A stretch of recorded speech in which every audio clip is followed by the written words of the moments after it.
Bonjour à tous, bienvenue dans cette nouvelle vidéo d'ISO Conseil destinée au paramétrage de SILAI.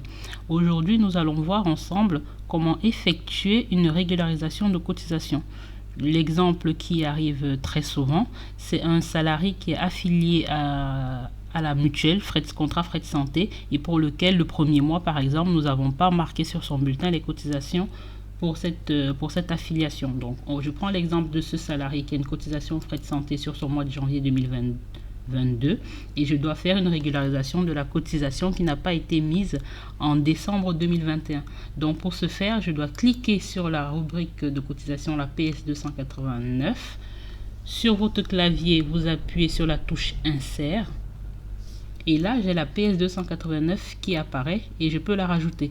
À savoir que si je souhaite rajouter une rubrique qui n'est pas présente sur mon bulletin, cette PS 289, je peux la modifier. Donc, c'est vraiment une saisie qui est libre. Donc, dans mon exemple, je dois régulariser la PS 289 et je fais ajouter.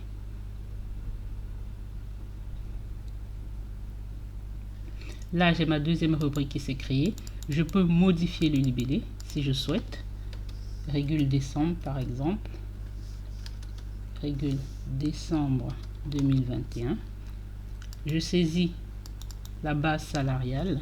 Ça peut être la totalité ou partiellement. Ça peut être un salarié pour lequel je n'ai pas mis la totalité de la rubrique. Dans ce cas, je dois renseigner uniquement la différence.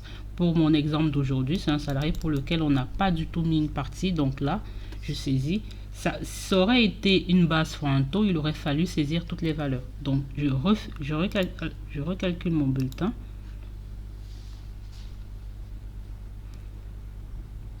Et là, j'ai ma rubrique, ma régule décembre qui est apparue. Dernière étape et très importante, lorsque vous effectuez une régularisation de cotisation sur bulletin, il faut associer, clic droit, associer une période. Vous devez associer votre rubrique supplémentaire à une période pour qu'en DSN ce soit affecté à la bonne période. Pour mon exemple, j'ai dit que c'était une régularisation de cotisation pour la période de décembre 2021. Donc dans ce cas, la période associée, c'est décembre 2021. Et comme ça, l'organisme recevra l'information et sera informé du fait que cette cotisation, cette régularisation que j'effectue concerne bien la période de décembre 2021.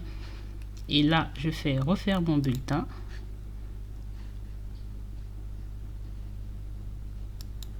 Et voilà.